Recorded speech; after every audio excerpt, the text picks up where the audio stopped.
केसो आन बया बंजारा सटदल की नीहा से है। धना भगत का खेत ने पाया माधो दई सिखलाते। पंडा पाँव बुझाया सतगुरु जगन्नाथ की बातें हैं। भक्ति हेत के सो बंजारा संग्रह दास कमाल थे। हे हर होती आई गुण छई और पाले। गहरी ख्याल विशाल सतगुरु अचल दिगंबर की। भक्ति हेत काया धर आए अवगत सत कबीर। नानक दादू अगम अगादू तेरी जात के वट से। सुख सागर के अंश आए भक्ति नंबर कोटि भानु प्रकाश पूर्ण रोम रोम की लारे। अचल अभंगी सतसंगी अवगत आदिधारे। धन सतगुरु उपदेश देवा 84 ब्रह्म में। तेज पुंज तन दे धर कर इस विधि हमको बैठई। शब्द निवास आकाश वाणी यो सतगुरु का रूप है। चंद सूरज ना पवन पानी न छाया धूप है। तारम ताराम अवगत अलह अलेख है। भूले पंथ विटम्बवादी गुर का काबिंद एक है। रोम रोम में जाप जप ले अष्ट कमल दल मेल है। सुरत निरत को कमल पठाऊं दीपक बिन तेल है। हरदम खोज हनोज हाजर त्रिवेणी के तीरे। दस गरीब तरीब सतगुरु बंदी छोड़ कबीरे। हरदम खोज हनोज हाजर त्रिवेणी के तीरे। दस गरीब तबीब सतगुरु बंदी छोड़ कबीर। सत साहिब की संभावित तिथि इनमें से कौन सी है? बताइए साथी कौन सी है? पेरिप्लस ऑफ एरिथ्रेम जिसको कि अज्ञात ग्रीक नाविक ने लिखा था, उसकी डेट पूछ रहा है। कौन सी डेट को लिखी गई थी, किस समय लिखी गई थी वो? क्वेश्चन का आंसर करने के लिए आपको 30 सेकंड्स का टाइम दिया था। 30 सेकंड्स के अंदर ही आपने उसका राइट आंसर प्रोवाइड करना है कमेंट बॉक्स के माध्यम से। ABCD या 1 2 3 जो भी आप चाहें लिख सकते हैं।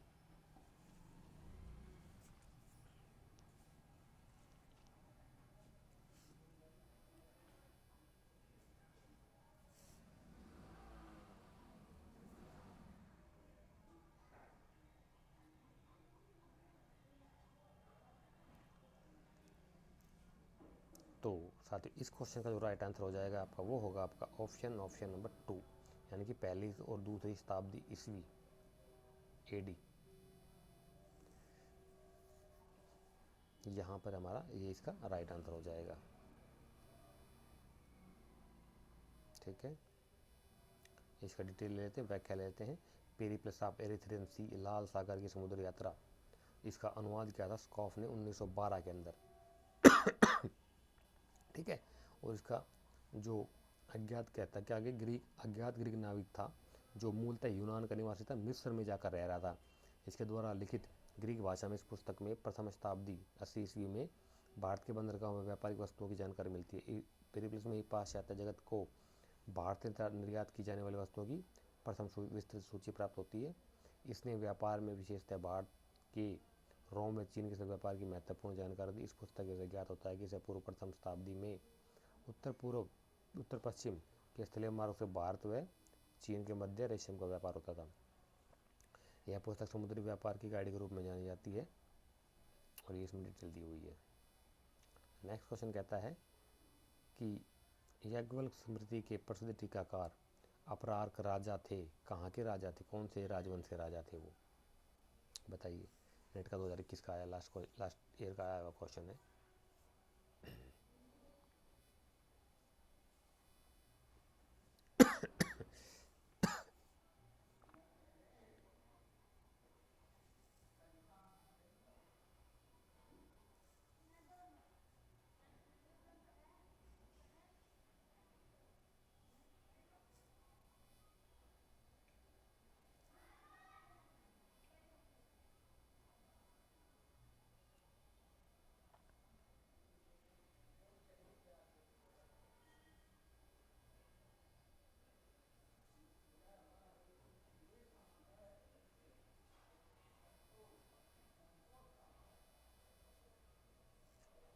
तो इस क्वेश्चन का जो राइट आंसर हो जाएगा साथी वो होगा आपका ऑप्शन नंबर 3, यानी कि शिलाहार राजा।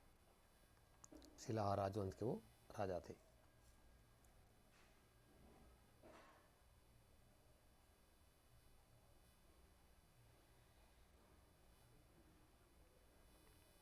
इसकी व्याख्या देख लेते हैं। कहता है कि याज्ञवल्क्य स्मृति पर 7 टीकाएं हैं। विश्वरूप की बाल क्रीड़ा, विज्ञानेश्वर की मिताक्षरा, शूलपाणी की दीप कलिका, अपरार के नंद पंडित, अपरार नंद पंडित पूरा नाम इसका, अपरार नंद पंडित की मिताक्षरा पर प्रमिताक्षरा, विश्वेर भट्ट की सुबोधनी नामक टीका व बालम भट्ट की बालम भट्टी टीका। उत्तरी कोंकण, कोंकण जो आपके केरला में है, उत्तरी कोंकण के शिलाहार वंशी राजा अपरादित्य देव अथवा अपरार्क ने 12वीं सदी की पूर्वार्ध में याज्ञवल्क्य स्मृति पर भाष्य लिखा था, टीका लिखी थी।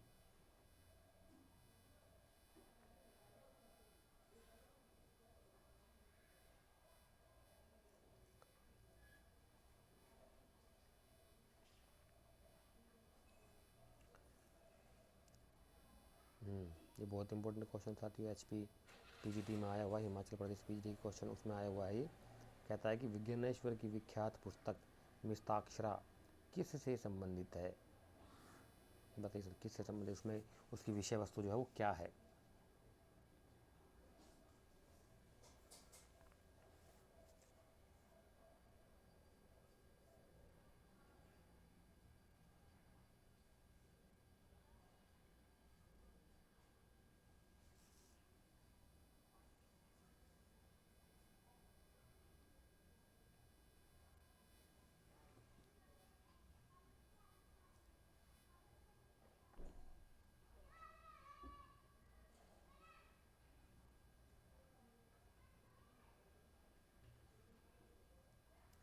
तो इस क्वेश्चन का जो राइट आंसर होगा साथी वो हो जाएगा आपका ऑप्शन नंबर 3, यानी कि हिंदू विधि शास्त्र। जी ठीक है। कहता है कि व्याख्या में देख लेते हैं। व्याख्या कहता है कि विज्ञानेश्वर द्वारा लिखित मिताक्षर नामक टीका हिंदू उत्तराधिकार तथा अन्य विषयक कानूनों से संबंधित है। इन्होंने उत्तराधिकार का जन्मनास्वत्व सिद्धांत प्रस्तुत किया। जन्मनास्व मतलब जन्म से, जब बच्चे का जन्म हो जाता है तो उसका अधिकार अपने पिता की संपत्ति में ऑटोमेटिकली हो जाता है, जन्म से ही। ठीक है, ये वाला सिद्धांत दिया था विज्ञानेश्वर ने।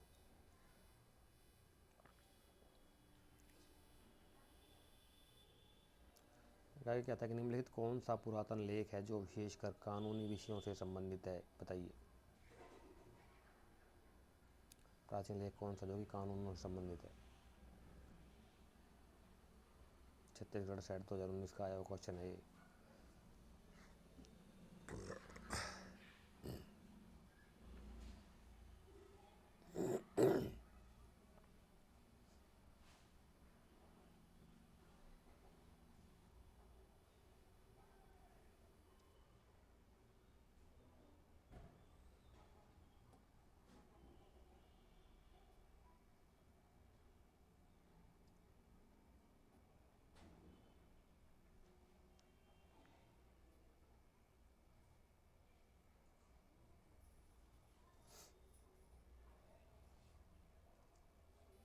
तो इसका क्वेश्चन का राइट आंसर हो जाएगा नारद स्मृति, ऑप्शन नंबर 4। कहता है कि स्मृतियाँ मुख्यतः विधि विषय ग्रंथ है। नारद, बृहस्पति व कात्यायन स्मृतियाँ पूर्णतः विधि विषय स्मृतियाँ हैं। कात्यायन स्मृति में सर्वप्रथम भूमि पर राज्य के स्वामित्व का सिद्धांत मिलता है। वहीं देवल स्मृति भी विधि विषयक नहीं है। वे हिंदू जिन्होंने इस्लाम स्वीकार कर लिया उन्हें पुनः हिंदू धर्म लाने का प्रावधान इसमें मिलता है। ये बहुत इंपॉर्टेंट, इसको याद रखना अच्छे से, नोट कर सकते हैं आप लोग। वे हिंदुओं को जिन्होंने इस्लाम स्वीकार कर लिया उन्हें वापस पुनः हिंदू धर्म में लाने के लिए कौन सी स्मृति का उल्लेख मिलता है?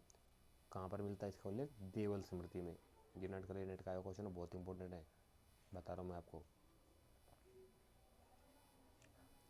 मनुस्मृति को मानव धर्मशास्त्र भी कहा जाता है। किसे? मनुस्मृति को।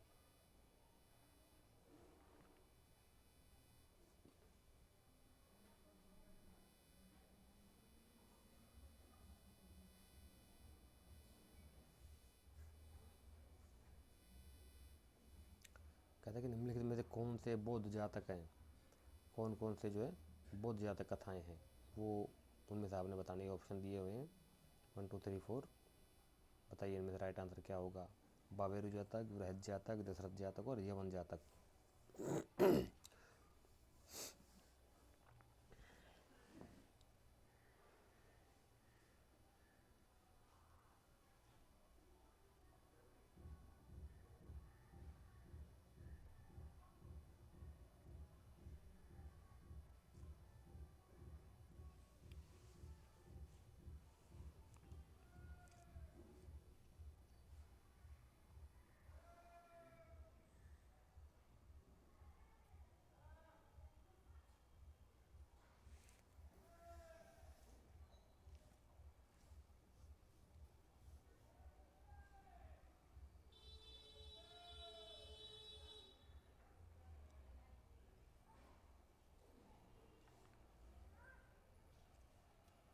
तो इस क्वेश्चन का जो राइट आंसर होगा साथ ही वो हो जाएगा आपका ऑप्शन नंबर 2 यानी कि फर्स्ट और थर्ड, बाबेरू जातक,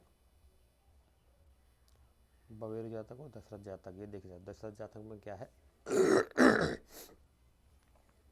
दशरथ जातक में राजा राम की कहानी है, जहाँ पे रामायण वाले राम है ना, वो उसी तरह की कहानी है, लेकिन रामायण में 14 साल का वनवास था और इसमें राम जो है दशरथ का बेटा होता है जो कि 12 साल का वनवास काटने के लिए जाता है। तो इस प्रकार से मिलती जुलती कहानी है। तो बुद्धिस्ट जो मानते हैं वो कहते हैं कि हमारे जो रामायण की कहानी है हमारे दशरथ जातक से चुराई गई है। रामायण के ऊपर आक्षेप लगाते हैं, उनका अपना मत है यार, ठीक है।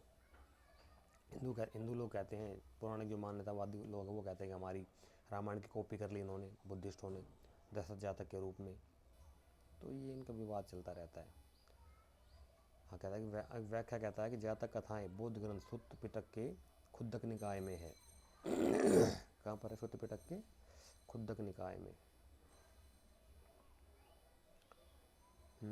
खुद्दक निकाय में संगत बुद्ध के पूर्व जन्मों की कथाएं हैं। बाबेरू जातक, दशरथ जातक, श्वेत केतु जातक आदि प्रसिद्ध बौद्ध जातक कथाएं हैं। वहीं बृहद जातक, लघु जातक, यवन जातक बौद्ध धर्म से संबंधित नहीं है। ये ध्यान रखना, कुछ जातक अलग हैं, सभी बौद्ध धर्म से संबंध नहीं रखती हैं। आगे कहता है कि निम्नलिखित में से कौन से लेखक याज्ञवल्क्य स्मृति पर अपनी टीकाओं के लिए विख्यात है। याज्ञवल्क्य स्मृति पर अपनी टीका किन्होंने लिखी थी। अब बात तो सही आ रही है ना आप लोगों को।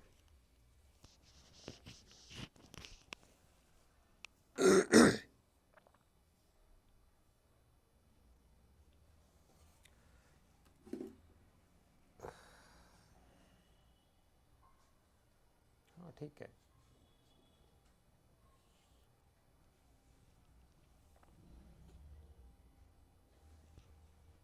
ठीक है। बताइए राइट आंसर क्या होगा इसका।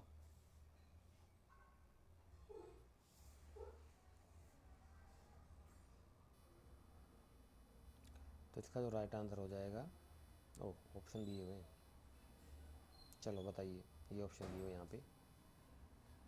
राइट आंसर बताइए क्या होगा इसका। कौन कौन से याज्ञवल्क्य स्मृति के टीकाओं के लिए विख्यात है लेखक। याज्ञवल्क्य के ऊपर स्मृति पर किन किन लेखकों ने अपनी टीकाएं लिखी।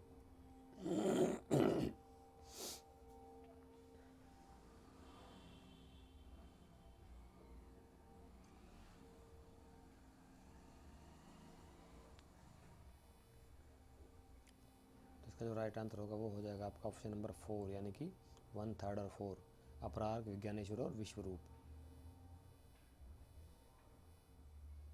नेक्स्ट क्वेश्चन आगे कहते हैं कि निम्नलिखित वक्तव्यों पर विचार कीजिए।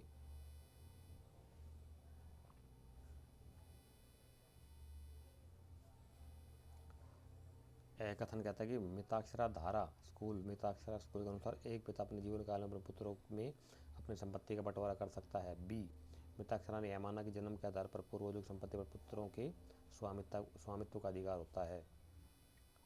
तो इसका सही आंसर चूज करना आपने। ए बी सी डी दे रखे हैं 3 और 4। हाँ, ज़्यादा कर देंगे तो गड़बड़ हो जाएगी, दिखाई नहीं पड़ेगा आपको।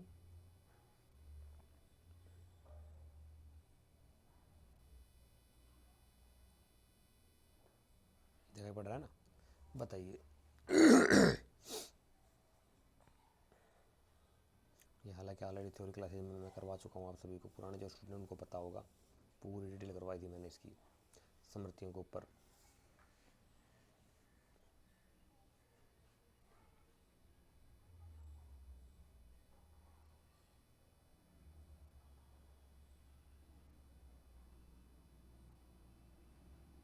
तो इसका जो राइट आंसर हो जाएगा वो होगा आपका ऑप्शन नंबर 1।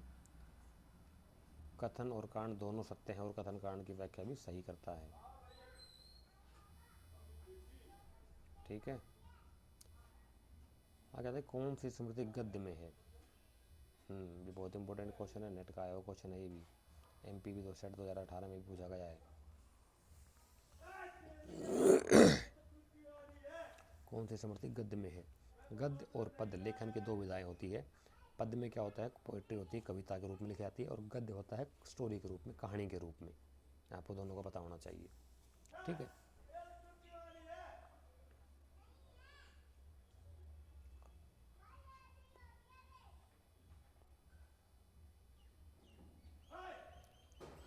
तो इसका जो राइट आंसर हो जाएगा वो होगा आपका ऑप्शन नंबर बी, तो यानी कि विष्णु स्मृति।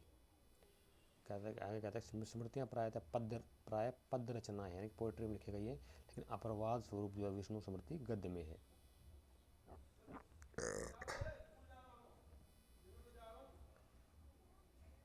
मिताक्षरा याज्ञवल्क्य की कानून पुस्तक पर एक टीका को इनके द्वारा लिखा गया था।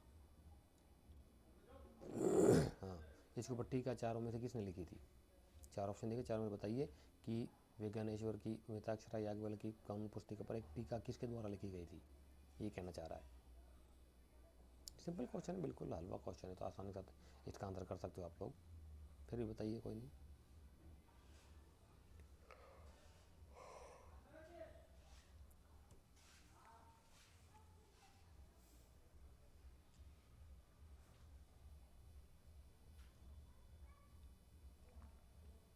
तो इसका राइट आंसर जो होगा वो होगा आपका ऑप्शन नंबर 4 विज्ञानेश्वर। क्लियर, यहाँ तक का सभी को। कोई चीज़ समझ ना आ रही हो तो पूछ सकते हो आप लोग, बेझिझक पूछ लिया करो, कोई दिक्कत नहीं है। कहता है कि निम्नलिखित में से कौन मनुस्मृति पर लिखी गई अपनी टीका के लिए प्रसिद्ध है। मनुस्मृति के लिए टीका पर कौन प्रसिद्ध है भाई, बताइए।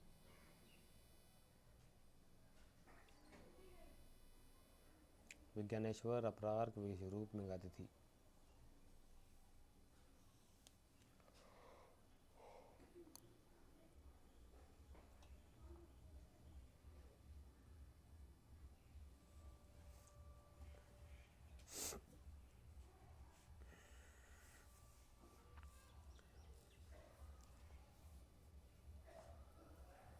तो इस क्वेश्चन का जो राइट आंसर होगा वो हो जाएगा आपका ऑप्शन नंबर 4, यानी कि मेघातिथि। आगे कहता है कि निम्नलिखित में कौन मनुस्मृति का टीकाकार नहीं है। एच पे सेस्टर पर थोड़ा का आया हुआ है। बताओ, मनुस्मृति पर चारों में से टीका किसने नहीं लिखी। मेघातिथि, गोविंदराज, कुल्लुक भट्ट और सायण। ये सायण वही है जिन्होंने वेदों के ऊपर भाष्य लिखे थे 14वीं शताब्दी में, जो हरिहर बुक्का के राजनीतिक गुरु भी थे। ये विजयनगर साम्राज्य की जिन्होंने स्थापना की थी, हरिहर बुक्का ने, संगम राजवंश के जो संस्थापक माने गए हैं हरिहर बुक्का विजयनगर के, उन्हीं के गुरु थे सायण। मेघातिथि, गोविंदराज, कुल्लुक भट्ट, सबके बारे में पता होना चाहिए आपको, किस किस की क्या आइडियोलॉजी रही है।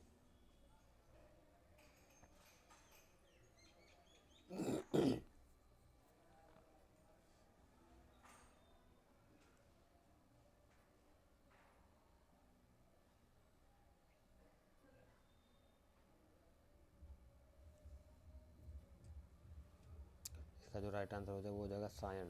वह क्या कहता है कि बारूची, मेघातिथि, गोविंदराज, कुल्लुक भट्ट, रामचंद्र, सर्वनारायण, रघुनंदन आदि मनुस्मृति के प्रसिद्ध टीकाकार है। बारूची मनुस्मृति से प्राचीन टीकाकार है, वहीं मेघातिथि पूर्व मध्यकालीन प्रसिद्ध टीकाकार है। सायण ने ऋग्वेद प्रसिद्ध प्रामाणिक भाष्य लिखा। कहता है कि प्राचीन भारत के इतिहास संबंध निम्नलिखित कथनों में से कौन सा सही है। मिताक्षर उच्च जाति की सिविल विधि थी और दाय भाग निम्न जाति की सिविल विधि थी। मिताक्षर अवस्था में पुत्र को अपने पिता के जीवन काल में ही संपत्ति पर अधिकार का दावा कर सकते थे, जबकि दाय भाग व्यवस्था में पिता की मृत्यु के उपरांत ही पुत्र संपत्ति का अधिकार का दावा कर सकते थे। मिताक्षर अवस्था किसी परिवार के केवल पुरुष सदस्य की संपत्ति संबंधी मामलों पर विचार करती है, जबकि दाएं भाग व्यवस्था किसी परिवार के पुरुष या महिला दोनों सदस्यों के महिला सदस्य दोनों के संपत्ति संबंधी मामलों पर विचार करती है। कौन सा से कथन सही है? ये लो, दिखाई पड़ के चारों कथन आपको। राइट आंसर चूज करो फटाफट।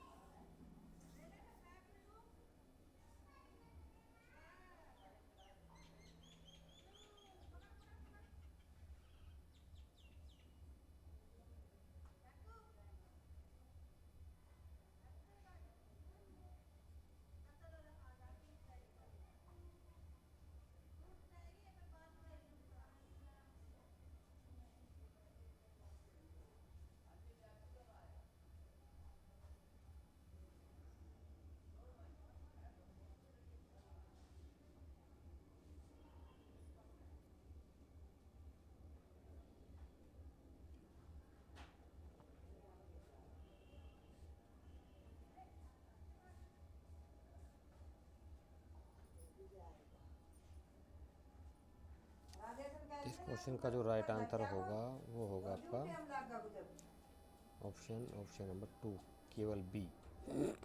यानी कि मिताक्षर अवस्था में अपने व्यवस्था में पुत्र अपने पिता के जीवन काल में संपत्ति का अधिकार का दावा कर सकते थे, जबकि दाया भाग व्यवस्था में पिता की मृत्यु के पश्चात ही पुत्र संपत्ति का अधिकार का दावा कर सकते थे।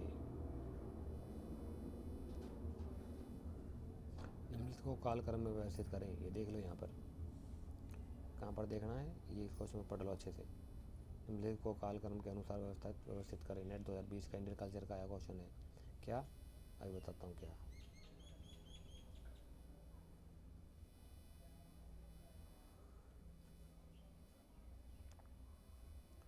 वार्तिक के लेखक कात्यायन, महाभाष्य के लेखक पतंजलि, याज्ञवल्क्य स्मृति के लेखक याज्ञवल्क्य और निरुक्त के लेखक यास्क। इन चारों को आपने क्रोनोलॉजिकल ऑर्डर में लगाना है। पहले कौन थे, बाद में कौन थे, सबसे लास्ट में कौन थे, बताइए, लगाइए।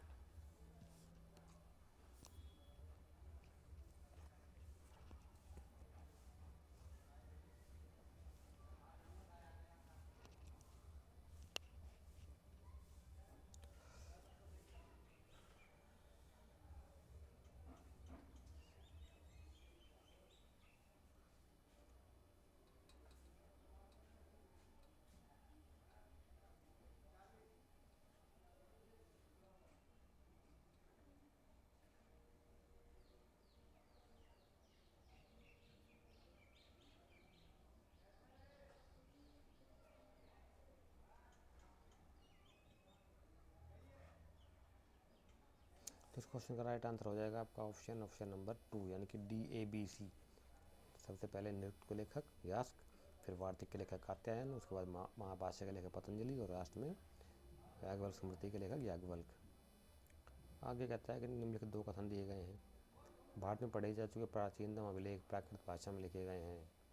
और 2 कथन कहता है कि अभिलेखों के लेखन के माध्यम में संस्कृत का व्यापक प्रचार ईसा की 4वीं और 5वीं शताब्दी में हुआ, लेकिन तब भी प्राकृतिक का प्रचलन जारी रहा। बताइए क्या सही है? 1 2 3 4 कथन दिए हुए हैं।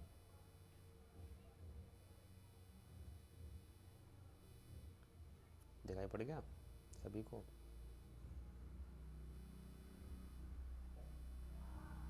बताओ क्या है राइट आंसर, बताइए क्या है उसका।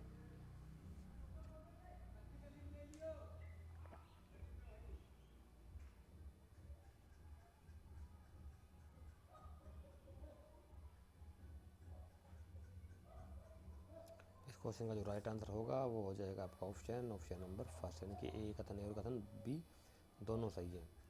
कहता है कि अशोक के अभिलेखों के सहित प्राचीनतम ब्राह्मी अभिलेखों की भाषा प्राकृतिक है, जिन्होंने इसे मध्य इंडो आर्यन भाषा भी कहा गया है। कहते हैं सबसे प्रारंभिक पूर्ण रूप से संस्कृत भाषा का अभिलेख पश्चिमी शक शासक रुद्रदमन का जूनागढ़ अभिलेख माना गया है। दक्षिण भारत में नागार्जुन कोंडा जैसे स्थानों में संस्कृत व प्राकृतिक भाषाओं के अभिलेख 3वीं 4वीं शताब्दी में प्राप्त होने लगे। बाद में इन अभिलेखों में संस्कृत का प्रभाव बढ़ने लगा। ये आए बहुत इंपॉर्टेंट। कंग्यूर और तंग्यूर कौन है, ये मैं पूछा भी था मैंने आप सभी से, याद है ना।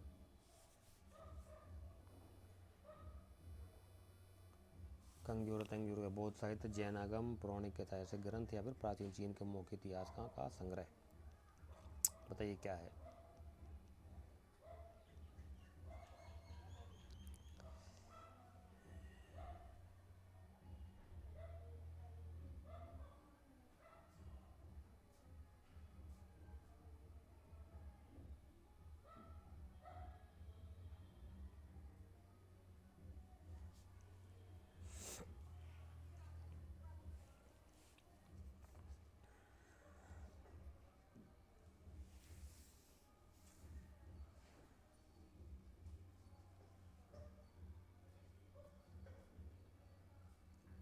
तो इसका जो राइट आंसर हो जाएगा वो हो जाएगा ऑप्शन नंबर फर्स्ट, यानी कि बौद्ध साहित्य।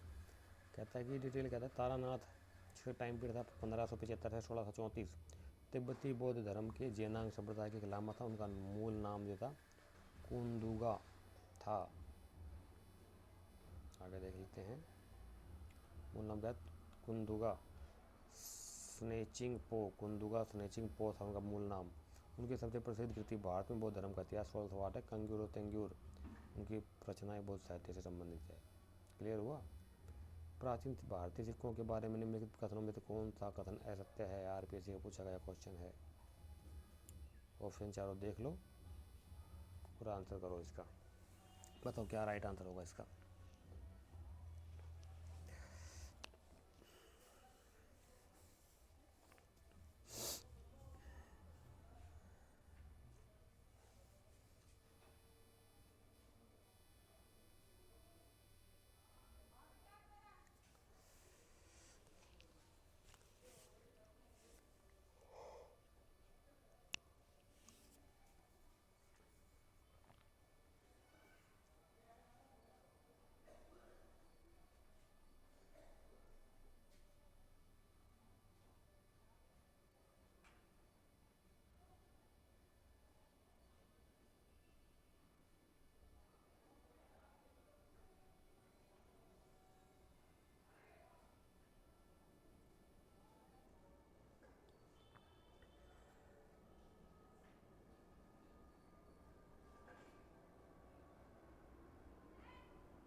तो इसका जो राइट आंसर हो जाएगा वो हो जाएगा ऑप्शन नंबर 2। कुषाण शासक कुजुलपुट फीस ने भारत में स्वर्ण सिक्के जारी करने वाला पहला शासक था, ना कि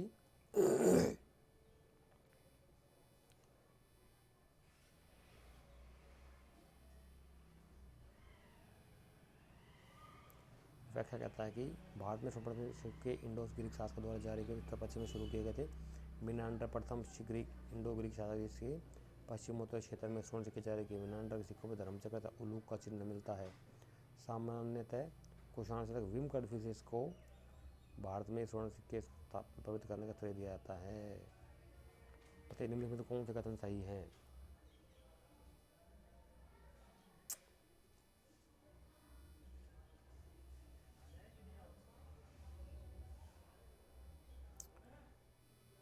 ऑप्शन पढ़ो और फिर उसके बाद इनमें से चूज करो। बताइए राइट आंसर क्या होगा। बड़े बड़े क्वेश्चन हैं, as per current exam pattern के हिसाब से हम क्वेश्चन लेकर के आए आप लोगों के लिए। तो बताइए ज़रा कैसी हमारी क्लास। वीडियो अच्छी लग रही हो तो साथ ही वीडियो को लाइक कर दिया करो। साथ के साथ क्लास शुरू होते ही चैनल को शेयर कर दीजिए सभी लोगों के साथ में अपने नियर सर्कल में। और हमारे चैनल को जिन्होंने सब्सक्राइब नहीं किया वो सब्सक्राइब कर लीजिए। बेल आइकन को जरूर प्रेस कर लीजिए ताकि उसका नोटिफिकेशन आपको टाइम टू टाइम मिलता रहे। ठीक है। और हाँ, प्रोविजनल फाइनल आंसर की जो है वो जारी कर दी गई है। उसका लिंक मैंने डाल दिया है, पीडीएफ मैंने डाल दिया ग्रुप में, वहाँ से देख लेना, अपन टैली कर लेना, मिलान कर लेना कि आपके कितने क्वेश्चन सही हुए हैं कितने नहीं। कुछ दिनों में लग रहा है मुझे रिजल्ट भी जल्दी आ जाएगा, 2-4 दिनों में रिजल्ट आ जाएगा अब। ठीक है। तो इसका जो राइट आंसर होगा वो होगा आपका ABC, option number 4।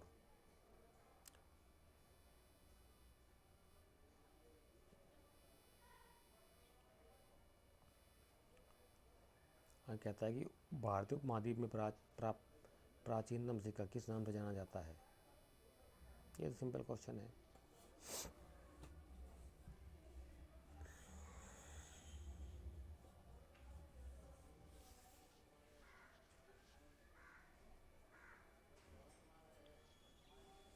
Simple question है ये तो। जिसका ये भी गलत हो जाएगा ना वो तो फिर क्या बताऊँ उसके बारे में, तो सब समझदार हो। बताइए इसका राइट आंसर क्या होगा।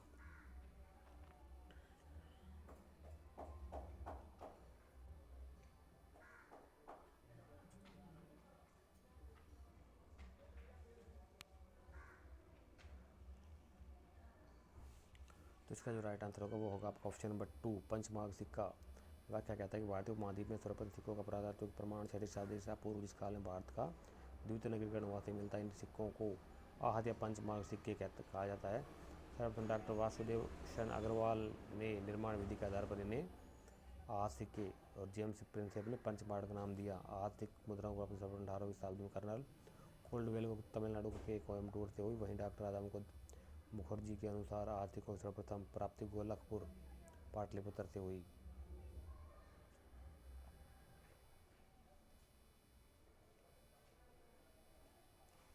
आहत सिक्कों पर विचार कीजिए, निम्नलिखित विषय पर विचार कीजिए। एस्पिरेशन प्रोफेसर का क्वेश्चन है। बताइए क्या है आहत सिक्के।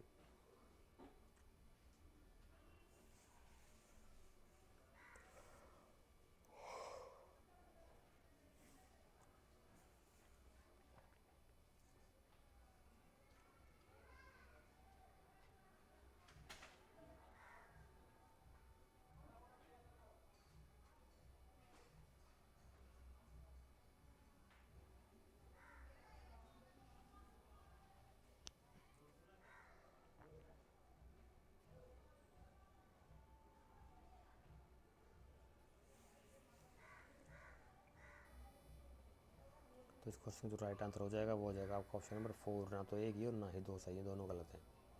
आहत मुद्रा गोल, चौकोर, अंडाकार आदि रूप में देखने को मिलती है। अधिकांश चांदी व अल्प मात्रा में तांबे की बनी होती है। भारत के अभी तक के जो भी प्राचीन सिक्के वे सभी चांदी के हैं। आहत मुद्राओं के ठप्पों में लेख, नगर मात्र प्रतीक थे, यानी कि उन पर नाना आकार के अलग अलग आकार के पर्वत, वृक्ष, पशु, पक्षी, संतरिप, मानव पोषाकृतियाँ, ज्यामितीय आकृतियाँ अंकित पाई जाती है। अंकित किए जाने वाले चिन्हों की संख्या 500 से अधिक है। हालांकि सूर्य का अंकन अनिवार्य रूप से इन पर मिलता है। साथ ही षट चक्र, अर्धचंद्रयुक्त पर्वत, वृषभ आदि पर अधिकांश अंकित रहते थे। ये देख लेना।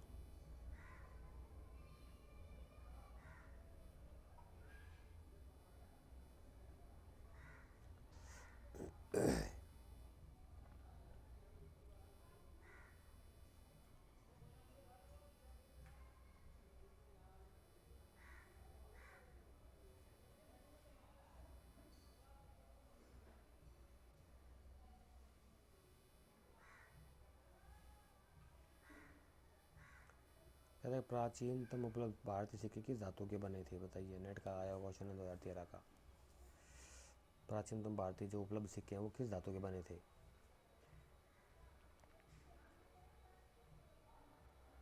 सोना, चांदी, तांबा, तांबा और चांदी।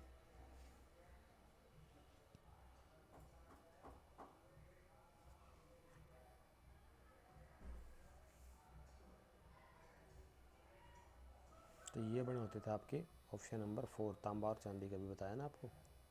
नेक्स्ट क्वेश्चन कहता है कि निम्नलिखित संस्कृत कृतियों में से कौन सी एक ऐतिहासिक नाटक नहीं है। अरे यार, चलो ऑप्शन दिखाई पड़ेगा आप लोगों को। हर्षचरित है, मालविकाग्निमित्र भी है, नाटक नहीं है। यह कालिदास द्वारा रचित नाटक है जिसमें शुंग शासक अग्निमित्र मालविका की प्रणय कथा है। हर्षचरित ये सारे जल्दी हुई देख लेना अपना, पॉज करके देख लिया करो क्योंकि बहुत लंबी है, लंबा हो जाएगा बहुत ज़्यादा। आपको क्लास अगर सारी पढ़ पढ़ के बताएंगे तो हम। कहता है कि भारतीय पुरालेख से संबंधित अधोलिखित स्थानों को कथनों को पढ़िए। ये कहता है खरोष्ठी लिपि जो कि दाएं से बाएं लिखी जाती थी। हो गया, आगे देख लेना आप। मुख्यतः प्राचीन भारत के गांधार क्षेत्र में प्रचलित थी, व्यवहार थी, मतलब प्रचलन में थी। क्या? खरोष्ठी लिपि की बात हो रही है। आगे गुप्त ब्राह्मी का विकास सिद्ध माधुरी का नामक लिपि से हुआ। जेम्स प्रिंसेप ने प्रियदर्शी नाम से जारी किए गए अशोक अभिलेखों को एक शासक के रूप में मौर्य शासक अशोक की पहचान की। इनमें से कौन सा सही है? बताओ कौन सा ऑप्शन सही है।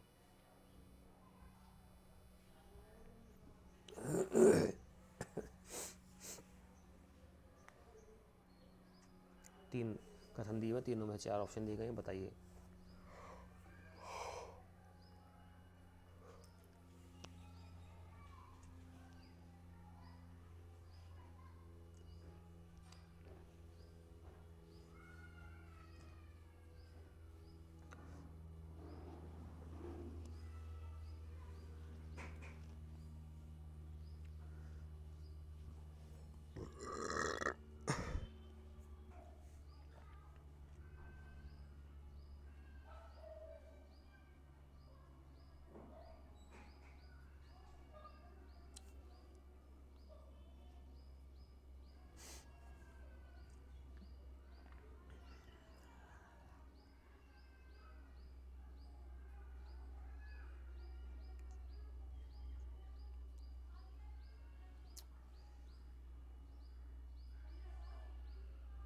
तो इस क्वेश्चन का जो राइट आंसर हो जाएगा वो हो जाएगा आपका ऑप्शन नंबर 3।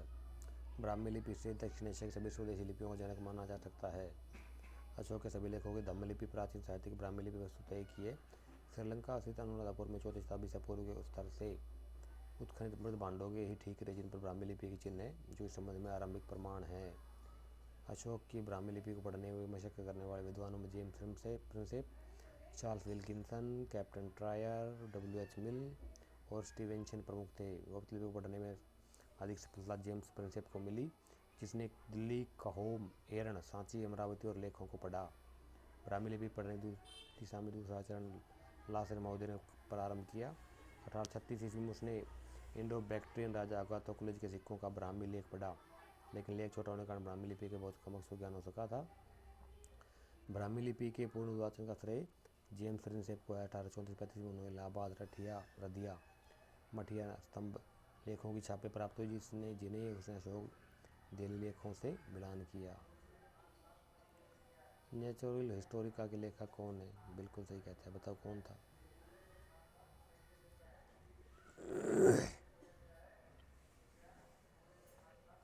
यहाँ पे 2 नेचुरल हिस्टोरिका लिखी गई थी, एक तो इन चारों में से एक। दूसरा आपने बताना कमेंट बॉक्स में कि दूसरी नेचुरल हिस्टोरिका या हिस्ट्री जो लिखी गई थी किसके द्वारा लिखी गई थी। एक हिस्टोरिका तो इसी ने लिखी थी, इन चारों में से एक अभी बताऊंगा मैं किसने लिखी थी। दूसरी किसने लिखी तो वो आपने उसका ऑप्शन में जवाब देना है कमेंट बॉक्स के माध्यम से। देखते कितने लोगों को याद है या फिर मामला है हवा में चल रहा है।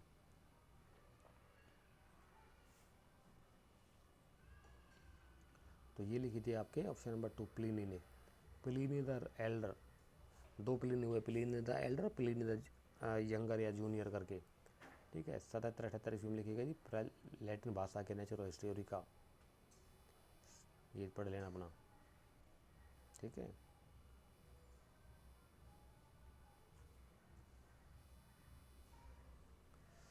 इसका दिया गया उन्होंने मैगस्थनीज इंडिया का आधारित है। प्लिनी जो था वो इटली का निवासी था। इसने भात रोम का व्यापार विलाप करते हुए लिखा। हाँ बिल्कुल सही है, देख लेना कितने 10 करोड़ सेस्टर्स खर्च कर रखा है।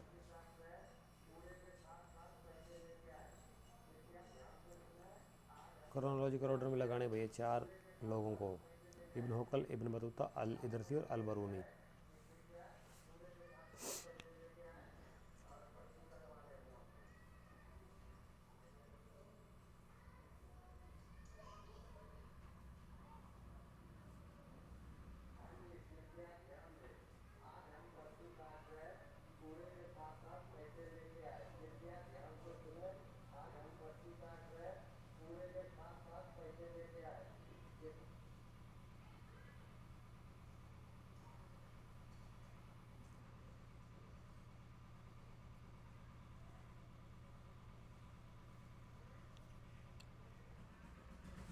तो तो इसका जो राइट आंसर हो जाएगा साथी वो होगा आपका ऑप्शन नंबर 3 यानी कि ADCB। पहले आया था आपको इब्न होकल, फिर अलबरूनी, फिर उसके बाद अल इदरसी और लास्ट में अल इब्न बतूता। ये टाइम पीरियड देख रखा है, ये देख लेना टाइम पीरियड क्या हुआ है।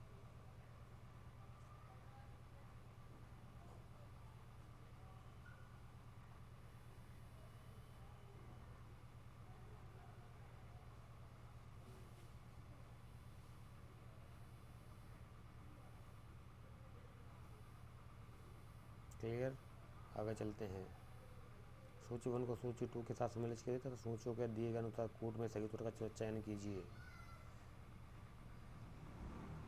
ये तरफ लेखक दिया हुआ, ग्रंथ दिए हुए, तो उनके लेखक दिए हुए, बताइए किसका लेखक कौन है।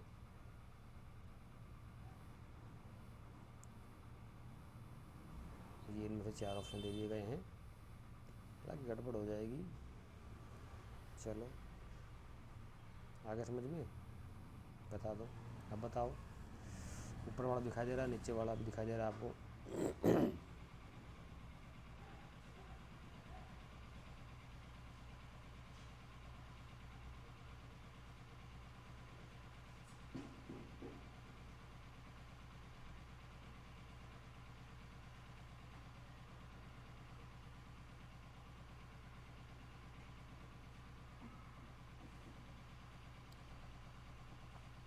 तो इसका जो राइट आंसर होगा साथ ही वो हो जाएगा आपका ऑप्शन नंबर 4 यानी कि गुलैमाला उद्योधन सूरी के द्वारा। समराइज कथा भी मिलेगा कहीं कहीं, समराइज कहा या समराइज कथा हरिभद्र सूरी, तिलक मंदिर धनपाल सूरी, यशस्ती तिलक जो है चंपू सोमदेव के द्वारा। नेक्स्ट क्वेश्चन कहता है कि महाभारत से जुड़े स्थान जैसे कि हस्तिनापुर, कुरुक्षेत्र, पानीपत और तिलपत किस मृद बाण संस्कृति का प्रतिनिधित्व करते हैं। बिल्कुल बहुत इंपॉर्टेंट क्वेश्चन है, अच्छे से याद करो, देख लेना इसको अपना, इंपॉर्टेंट फैक्ट है। बताइए 4 ऑप्शन दिए गए, 4 में से कहाँ से कौन सी मृद बाण संस्कृति को प्रतिनिधित्व करते हैं। ये 2020-21 का ना HPSC में आया हुआ है।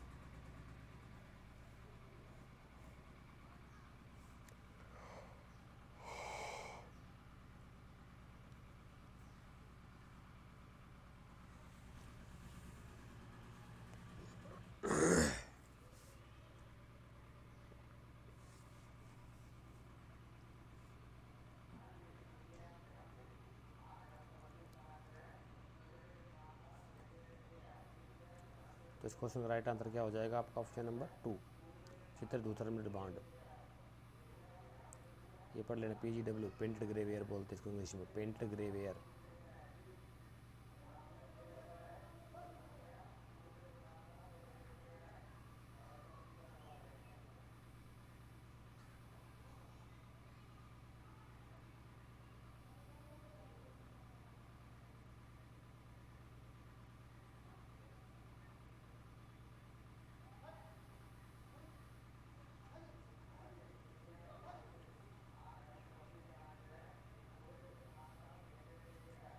नेक्स्ट क्वेश्चन बताइए क्या है कि महाभारत महाकाव्य रामायण के 5 स्पष्ट तिथि क्रम और सांस्कृतिक चरणों की पहचान की थी, किसने की थी। UPGIC का क्वेश्चन आया हुआ है।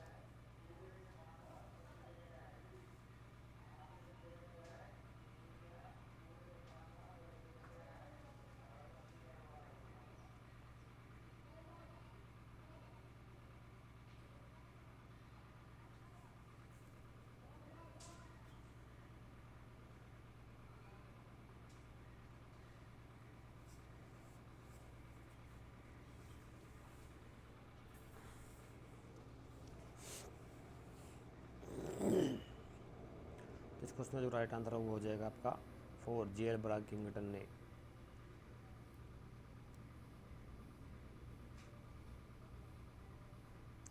व्याख्या देख लो इसको अच्छे से, व्याख्या दिखा देता हूँ आप सभी को, ये देख लो।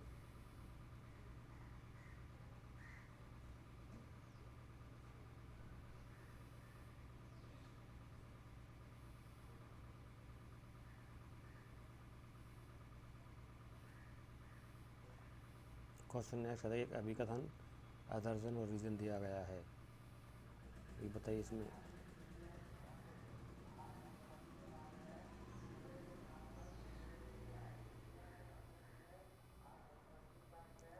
हालांकि महाभारत में रामायण और उसके रचयिता वाल्मीकि के अनेक संदर्भ मिलते हैं। रामायण में महाभारत युद्ध अथवा महाभारत के नाम का कोई संदर्भ नहीं आता। रीजन कहता है, तर्क कहता है कि इससे यह प्रदर्शित होता है कि अपने वर्तमान स्वरूप में रामायण का महाभारत के अंतिम स्वरूप में आने से पूर्व अस्तित्व था।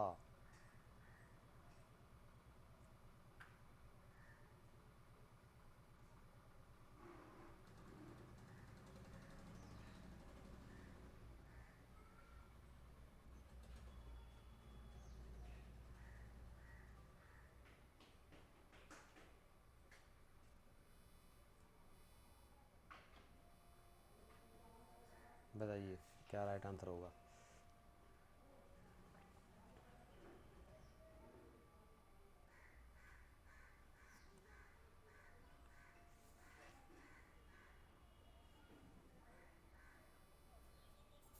और फिर कहता है कि यह दोनों सही और आर ए की सही व्याख्या करता है। ये इसके बाद नेक्स्ट क्वेश्चन कहता है क्या, महाकाव्य मूल का नाटकीय नायकीय आदर्शों का एक साहित्यिक रूपांतरण है, अतः स्वाभाविक रूप से इसे तथ्यात्मक साक्ष्य न मानकर किसी आदर्श का निरूपण माना जाना चाहिए। ये किसका कथन है? ये आ गया आपका नेट 2019 का क्वेश्चन है। किसने कहा था ऐसा? ये हिस्टोरियन ना, ये ज़्यादातर ऐसे ये काम करते हैं जो हमारे प्राचीन साहित्य को गलत ठहराते हैं ना। कम्युनिस्ट हिस्टोरियन जो हमारी हिस्ट्री को डिस्टोर्ट करते हैं वो कम्युनिस्ट हिस्टोरियन कहलाते हैं। तो देखना चाहिए, आप पता लगना होना चाहिए आपको कि कौन कौन से जो हिस्टोरियन थे वो कम्युनिस्ट हिस्टोरियन थे। अभी भी चल रहा है मामला, थोड़ा थोड़ा रुकने लगा है अब, लेकिन तकलीफ हो रही है लोगों को। तो इसका जो राइट आंसर होगा साथी वो हो जाएगा आपका ऑप्शन नंबर 3, रोमिला थापर। कम्मन के रामायण की साहित्य का गौरव ग्रंथ माना जाता है। हाँ, ये बहुत इंपॉर्टेंट है। कम्मन ने कौन सी भाषा में रामायण लिखी, कौन से साहित्य में लिखा था, कौन सी भाषा में लिखा था बताइए। मलयालम साहित्य, तमिल साहित्य, 2 हो गया, 2 आपको इधर दिखा देता हूँ। कन्नड़ और तेलुगु बताइए। तमिल, तेलुगु, कन्नड़, मलयालम, ये 4 दक्षिण भारत की प्रमुख भाषाएं हैं। सबसे प्राचीन है तमिल, उसके बाद मलयालम, उसके बाद पहले तमिल, फिर तेलुगु, फिर मलयालम और सबसे लास्ट में कन्नड़। तो इन्हीं की भाषाओं से और बोलियां, वहाँ की क्षेत्रीय भाषाएं और क्षेत्रीय बोलियां विकसित हुई। जैसे हिंदी से बरजी, अवधी, खड़ी बोली, हरियाणवी, ये विकसित हुई ना, ऐसे ही वहाँ की भी भाषाएँ अलग अलग। इसका जो राइट आंसर होगा वो होगा आपका ऑप्शन नंबर 2, तमिल साहित्य का माना गया है कम्मन को।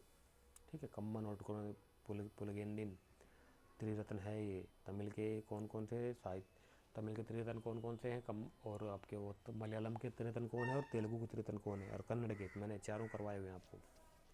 ठीक है, तो यहाँ तक के क्वेश्चन कर दिए, बाकी क्वेश्चन हम आपको कल कराएंगे। क्लास अटेंड करने के लिए चाहते हो बहुत बहुत धन्यवाद आप सभी का। हमारे वीडियो को मैक्सिमम लाइक कीजिए, चैनल को शेयर कीजिए, सब्सक्राइब कर लीजिए जिन्होंने नहीं किया उन्होंने, और बेल आइकन जरूर प्रेस कर लीजिए ताकि आपको टाइम टू टाइम उसका नोटिफिकेशन मिल सके। कोई इंप्रूवमेंट करना हो, कोई चीज़ ना समझ में आई तो कमेंट बॉक्स के माध्यम से पूछ लिया करो, कोई दिक्कत नहीं है।